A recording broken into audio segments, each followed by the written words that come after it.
Hello students, आज हम management का इंट्रोडक्शन पार्ट पढ़ने जा रहे हैं। तो चलिए स्टार्ट करते हैं। मैनेजमेंट प्रबंधन संगठनात्मक लक्ष्यों को प्राप्त करने के लिए कुशलतापूर्वक और प्रभावी ढंग से भौतिक, वित्तीय, मानव और सूचनात्मक संसाधनों के दोहन में नियोजन, आयोजन, निर्देशन और नियंत्रण और इन सिद्धांतों के अनुप्रयोग से संबंधित सिद्धांतों का एक Management is a set of principles relating to the function of planning, organizing, directing and the controlling and the application of these principles in the harnessing physical, financial, human and information resource efficiently and effectively to achieve organizational goal। हमें अगर किसी भी firm के object और goals achieve करने हैं तो उसके लिए हमें मैनेजमेंट की प्रोसेस से गुजरना पड़ता है। मैनेजमेंट की प्रोसेस में जो इम्पोर्टेंट फैक्टर्स है उसमें सबसे पहला आता है आपका प्लानिंग यानी नियोजन। मैनेजमेंट तभी पूरा हो सकता है जब हम किसी काम को करते समय उससे पहले प्लान करें। फिर आता है आपका ऑर्गेनाइजिंग यानी संगठन, किसी भी कार्य को संगठन के थ्रू करवाना या फिर ऑर्गेनाइज करके उस काम को करना मैनेजमेंट का ही पार्ट है। डायरेक्टिंग का मतलब होता है कि फर्म में जो भी किया गया काम है उसका निर्देशन करना, वो काम सही है या नहीं, काम में अगर कोई त्रुटि है या फिर कोई एरर है, काम सही से नहीं किया गया है तो उससे सही से करवाना। देन आता है आपका कंट्रोलिंग का मतलब है कि अगर कोई भी आपके जो फिक्स स्टैंडर्ड है, किसी कंपनी के जो भी फिक्स स्टैंडर्ड है उसके बाहर जाकर अगर कोई भी काम होता है तो आप उसको कंट्रोल कर सकते हो। अब हम पढ़ेंगे कि मैनेजमेंट की राइटर की जो डेफिनेशंस है वो कैसे, वो कौन कौन सी है। मैरी पार्कर फॉलेट के अनुसार प्रबंध दूसरों से कार्य करवाने की कला है। प्रबंध का मतलब मैरी पार्कर फॉलेट ने बताया है कि दूसरों से कार्य करवाना। Management is the getting things done through other people, दूसरों से कार्य करवाने की कला। मैनेजमेंट एक ऐसी स्किल है जिसे हम दूसरों से आसानी से कार्य करवा सकते हैं। फिर आपके प्रोफेसर हैरोल्ड कुंट्ज ने कहा है कि प्रबंध औपचारिक रूप से संगठित समूहों के द्वारा एवं समूहों में कार्य करवाने की कला है। Management is the art of getting things done through and with informal organise group कि अगर आप कोई भी फर्म में काम करवाते हो तो वो एक वेल फॉर्मल ऑर्गेनाइज ग्रुप में होता है। फिर आपका आता है कंक्लूजन, अंत में प्रबंध परिवर्तनशील वातावरण में दूसरों के साथ एवं दूसरों से कार्य करवाने की प्रक्रिया होती है। Management is the process of working with and through other to achieve organisational objective in changing environment. चलिए हम आगे पढ़ेंगे द कंसेप्ट ऑफ मैनेजमेंट। अवधारणा, कंसेप्ट होता क्या है। अवधारणाओं को मूर्त विचारों या सामान्य धारणाओं के रूप में परिभाषित किया जाता है जो मन में है, भाषण में है या विचार में उत्पन्न होती है। उन्हें विचारों और विश्वास के मूलभूत निर्माण खंड के रूप में समझा जाता है। वे अनुभूति के सभी पहलुओं में महत्वपूर्ण भूमिका निभाते हैं। Concepts are defined as abstract ideas or general notion that occur in the mind, in speech or in thoughts. They are understood to be the fundamental building blocks of the thoughts and the belief. They play an important role in the all aspect of cognition. Concept को दो parts में divide किया गया है। First है आपका management concept as a noun, management concept as a verb और function.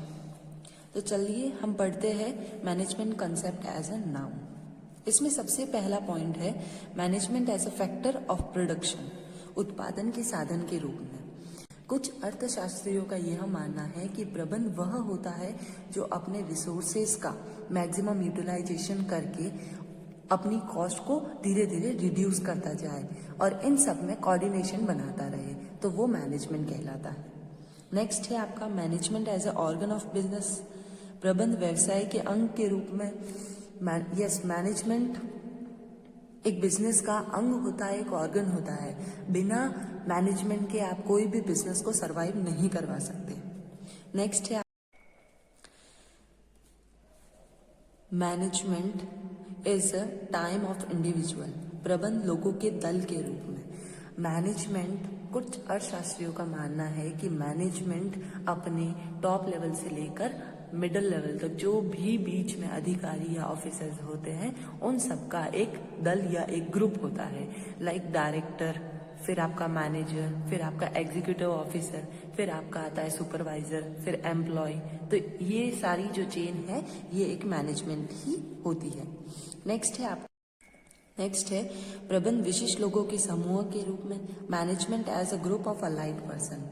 कुछ अर्थशास्त्रियों का यह भी मानना है कि मैनेजमेंट एक स्पेसिफिक पर्सन, एक स्पेसिफिक ग्रुप का ही काम होता है, उन्हीं के द्वारा वो संपन्न करवाया जाता है। नेक्स्ट है management as a system of authority, प्रबंध सत्तायुक्त प्रणाली के रूप में। कुछ अर्थशास्त्रियों का यह भी मानना है कि मैनेजमेंट जो है वो टॉप लेवल, मिडिल लेवल और सुपरवाइजर यानी आपके एम्प्लॉयज, इन लेवल्स के ऊपर ही वो काम करता है। ये एक सिस्टम है अथॉरिटीज का। फिर नेक्स्ट है आपका प्रबंध एक ज्ञान की शाखा के रूप में। Management as a discipline of knowledge.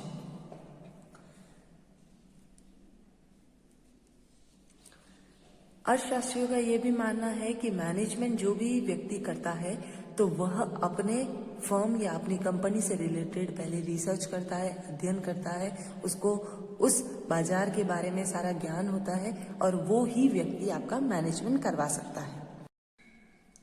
Next है आपका कंसेप्ट एज अ वर्ब और फंक्शन। वैज्ञानिक प्रबंध की अवधारणा, साइंटिफिक मैनेजमेंट कंसेप्ट।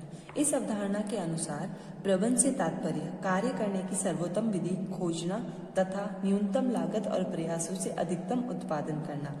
यानी कि प्रबंध का मतलब यही होता है कि आप अपने काम को या कार्य को करने के लिए सबसे बेस्ट जो मेथड होता है उसको फाइंड करें, देन अपनी कॉस्ट को रिड्यूस करके अपने एफर्ट से मैक्सिमम प्रॉफिट और प्रोडक्शन करें।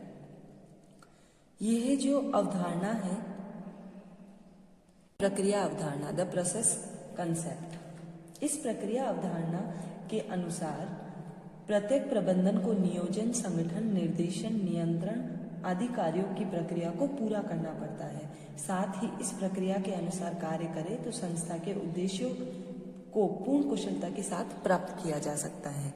कि प्रक्रिया अवधारणा, प्रोसेस कंसेप्ट यही कहता है कि आप अगर मैनेजमेंट करते हो तो उसमें प्लानिंग, ऑर्गेनाइजिंग, डायरेक्टिंग और कंट्रोलिंग करते हुए आप अपने फर्म या कंपनी के ऑब्जेक्ट्स को अचीव कर सकते हैं। नेक्स्ट है आपका मानव प्रधान अवधारणा, पीपल ओरिएंटेड कंसेप्ट। प्रबंध अवधारणा इसी मान्यता पर आधारित है कि प्रबंध दूसरों से कार्य करवाने की कला है। इसका मतलब ये है कि प्रबंध का मतलब, मैनेजमेंट का मतलब वही होता है जो आप दूसरों से काम करवा सकते हो, दूसरों को डायरेक्ट कर सकते हो, दूसरों के काम को कंट्रोल कर सकते हो, दूसरों को ऑर्गेनाइज करवा सकते हो। नेक्स्ट है आपका डिसीजन मेकिंग कंसेप्ट, निर्णयन अवधारणा। कुछ विद्वानों का ये मानना है कि कोई भी प्रबंधक अपने अच्छे निर्णयों के द्वारा ही कॉस्ट को रिड्यूस कर सकता है और अपने जो भी गोल्स है, जो भी ऑब्जेक्ट्स है उनको अचीव कर सकता है। प्रबंध की सफलता के लिए अच्छे निर्णय बहुत इम्पॉर्टेंट होते हैं। जो डिसीजन मेकिंग होती है वो बहुत मैटर करती है। इसलिए हमेशा अगर हम कोई भी डिसीजन कंपनी के रिगार्डिंग ले रहे हैं तो वह परिस्थितियों के अनुसार, कंडीशन और सिचुएशन को मद्देनजर रखते हुए ले सकते हैं। नेक्स्ट है आपका सहकारी सामाजिक प्रणाली अवधारणा, कोऑपरेटिव सोशल कंसेप्ट। इस अवधारणा के समर्थकों का कहना है कि संगठन की सफलता इससे जुड़े व्यक्तियों के आपसी व्यक्तिगत एवं सामूहिक संबंधों पर निर्भर करती है। मतलब कि प्रबंध की सफलता के लिए संगठन में काम कर रहे व्यक्तियों के बीच में आपसी औपचारिक संबंधों के साथ साथ अनौपचारिक संबंधों का भी विकास होना जरूरी होता है। नेक्स्ट है आपका लीडरशिप कंसेप्ट, नेतृत्व अवधारणा। कुछ लोगों का यह मानना होता है कि प्रबंधक का कार्य अपने अधीनस्थों को नेतृत्व एवं मार्गदर्शन प्रदान करे। इसका मानना है कि संपूर्ण संस्था की सफल। नेक्स्ट है आपका प्रणालीगत अवधारणा, सिस्टम कंसेप्ट। कुछ अर्थशास्त्रियों का यह मानना होता है कि संपूर्ण संस्था में वातावरण में एक ओपन सिस्टम या खुली प्रणाली होनी चाहिए। एक कंपनी के एनवायरनमेंट में दो टाइप के फैक्टर अफेक्ट करते हैं, इंटरनल और एक्सटर्नल। तो इन इंटरनल और एक्सटर्नल की जो भी सिस्टम है उनको आपस में कोऑर्डिनेट करना भी प्रबंध ही होता है। नेक्स्ट है आपका कंटीजेंसी कंसेप्ट या अवधारणा।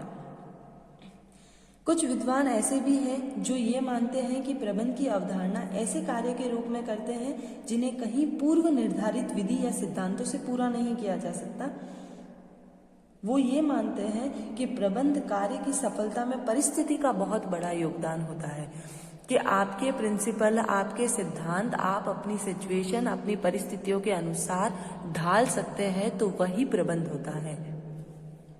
नेक्स्ट है आपका सर्वग्राही या व्यापक एलिप्टिक कंसेप्ट। एलिप्टिक कंसेप्ट के अकॉर्डिंग प्रबंध वह प्रक्रिया है जिसमें वातावरण का निर्माण, ऐसे वातावरण का निर्माण किया जाता है जो उसे बनाए रखता है, जिसमें लोग साथ मिलकर काम करते हैं और कंपनी के ऑब्जेक्ट को पूरा करते हैं।